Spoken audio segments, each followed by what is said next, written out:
I invite you to take a deep breath in and out, connecting to your heart.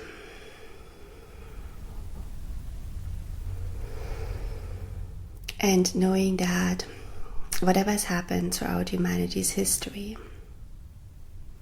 it is important for us to understand. And to understand also our darker chapters, where we can still hold neutrality about it. Now, as I presented in previous videos, the megalithic temples of Malta were built in order to protect the Divine Mother, protect the sacredness of life.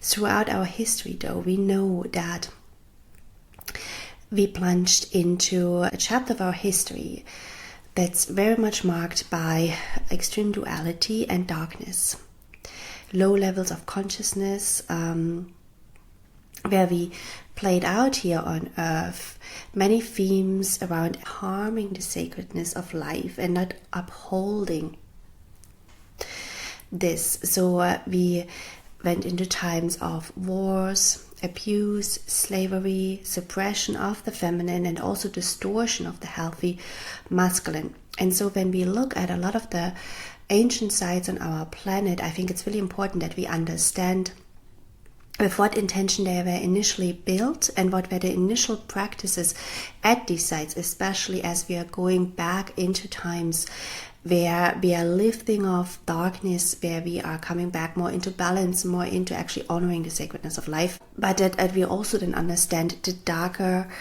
history that happened at these sacred sites and how this energy, the original energy of the healthy feminine, the healthy masculine balance can be harmed.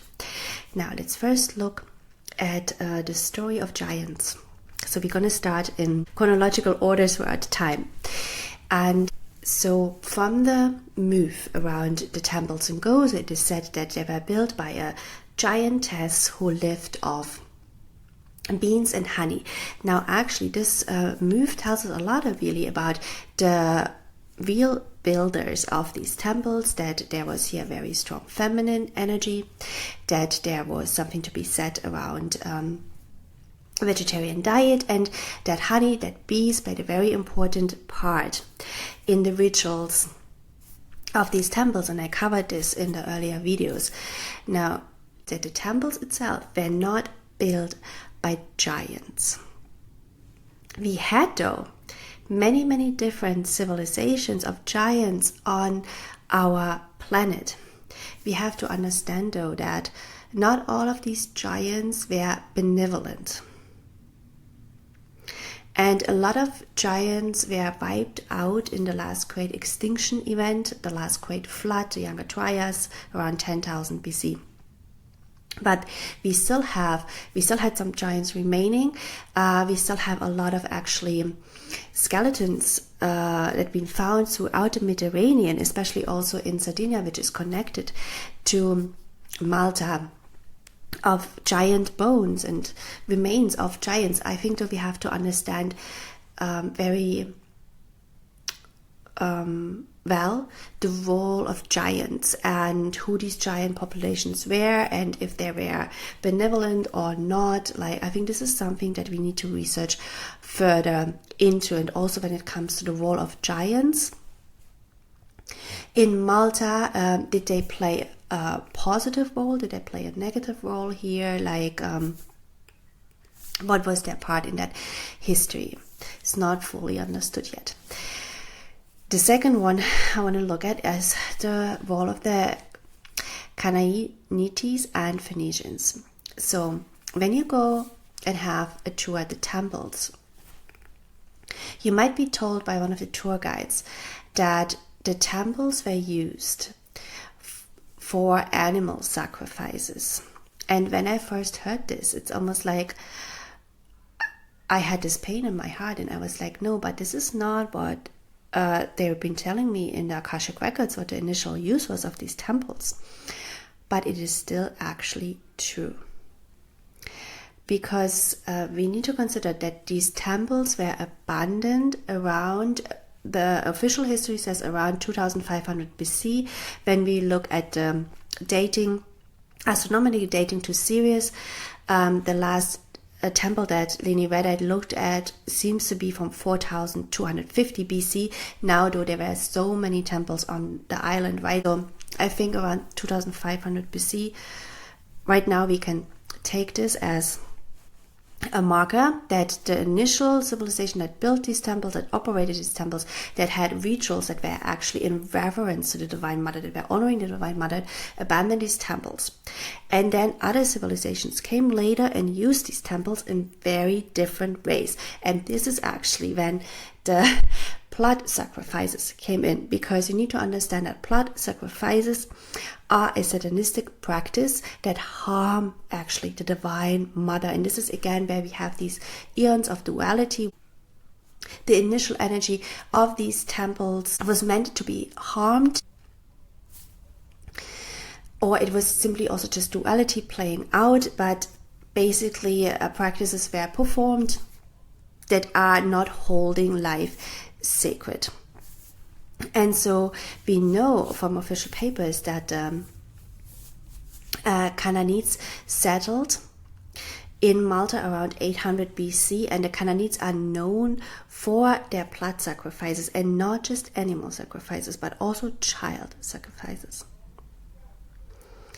And they then later, they either actually are the Phoenicians, or the Phoenicians just came in straight after them, but they're connected to the Phoenicians.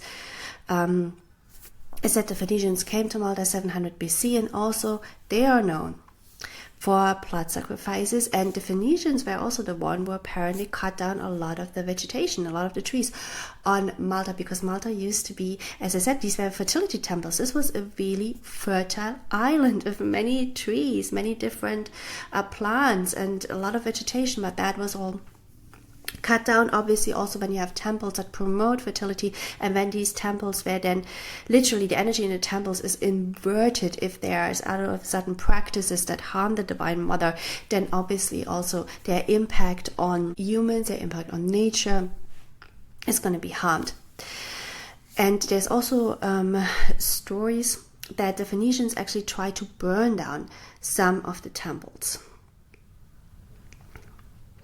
The Phoenicians then were taken over sort of by the Roman Republic around 200 BC. And when it comes to animal sacrifices, there is a really interesting documentary out there called Christspiracy. And in this documentary, the question around did Jesus kill animals is being investigated. And there is something to be said around a vegetarian diet, but I think the question if we eat animals or not is very personal. I think you always should listen to your own body, to the physical needs of your body. That's a very personal decision. But in this documentary, they're really investigating into actually Jesus' role in speaking out in the temples around animal sacrifices. He apparently was really against animal sacrifice.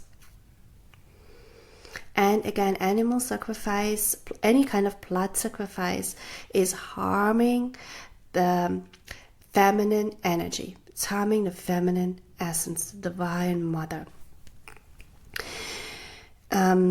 Now, if we are looking at child sacrifices for a moment, underneath the temples, there is a massive system of underground catacombs and tunnels in Malta, and there are stories that these tunnels go into Rome actually. And there are stories around also missing children that happened, that went into these tunnels, and others, and they got missing. Now, where we looked into this tunnel system, one Akashic record reading, and there was a lot of darkness, a lot of difficult scenes coming forward. And I'm not going to go deeper into this here now, but if you consider a civilization coming here to Malta that practices child sacrifices, also later a very close connection to Rome and to the Vatican. I'm just leaving it here. But yeah, there is a darker history here. The next one to look at actually is the arrival of the Knights of Malta at 1530. Now, the Knights of Malta directly came from Rhodes, another location. So as Malta is a location of the oracles, the divine feminine. It's on the oracle latitudinal bands. I'm talking about them in the other videos on Malta. Rhodes was 2. Now, the Knights of Malta are a Catholic order. They are very hierarchical. They are organized in classes. Their headquarters is in Rome. And when it comes to the Knights Templars, it's important to understand that the Knights Templars had 2 different fractions. There was one fraction which actually is associating to the initial Essenes Christ teachings. And then there's the other fraction that is sort of aligned to service to self, aligned to wealth, power, aligned to dark matter principles, so to suppression of the feminine, to satanistic practices, to genocides, to wars, to control to power, etc. Now, the Knights of Malta, we need to look at them very closely. To which fraction are they actually aligning here throughout history? The Knights of Malta have the status of a sovereign state. This means they are allowed to issue passports. Some of their members are the world's most powerful figures and heads of states. They are regarded as an old boys club for the European aristocracy and the political far right in the United States and Latin America. They only allow members who are of nobility. So they're a very secluded club of the powerful in our world, and there are stories, and you can read this up, that because they are acting as a sovereign state and they can issue passports, that they potentially protected Nazi criminals after the Second World War by issuing them new passports and new identities, and basically allowing them to build a new life in especially Latin America. Now, their patron, the official patron of them is John the Baptist. When we look at John the Baptist, actually John the Baptist is really a member of the original Christ Sophia Essene Quail lineage. John the Baptist has really protected the Sophia Christ consciousness on our planet, but his name was used by a lot of dark groups on this planet who are actually not honoring him. They honored his beheading, his end, his death. And the really interesting thing is the Knights of Malta, their main cathedral in Valletta, in the main room where they had all of their ceremonies, there is a large painting in that room from floor to ceiling. And that painting is the beheading of John the Baptist. Now, I'm just posing this question here. If you're saying that John the Baptist and his teachings that honoring the feminine and sacredness of life, if you're saying that this is your patron, how come you are praying, you're performing rituals in front of a painting that shows his beheading, his death?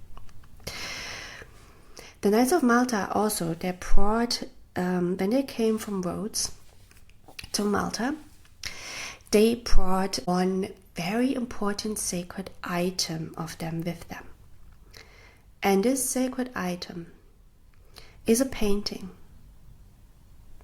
of the Black Madonna. The Black Madonna was brought into Christianity by certain fractions of the Templars. And as I said, the Templars have a very dualistic history when it comes to dark and light. And what does the Black Madonna actually stand for? Some say she stands for Mother Earth, but is that so? Because are these groups that brought the Black Madonna into Christianity, are they really honoring Mother Earth? Are they honoring the divine feminine? Or are they honoring what I call the Dark Mother? The suppression of the feminine. The abuse and slavery. And especially when it comes to child and sexual abuse. Now there are some, you can research this up as well. There are some cases of sexual abuse among the Knights of Malta as well. So I just encourage you to research into them, to form your own opinion about their role in terms of Malta, its history, its island. Now, with everything that I presented to you right now, I think it's really important to understand that on the grander scheme, there isn't really necessarily bad and good. It's just a question of what is important. Where are we going now? Are we going to support a world where we basically support the feminine and the healthy masculine? Are we going into a world that supports equality? Are we going into a world that supports the balance between the masculine and feminine? Are we going into a world that holds life sacred? That holds every living being sacred? In a world that has no longer wars and abuse and slavery. So what are then the practices and the mystic groups that are actually supporting these teachings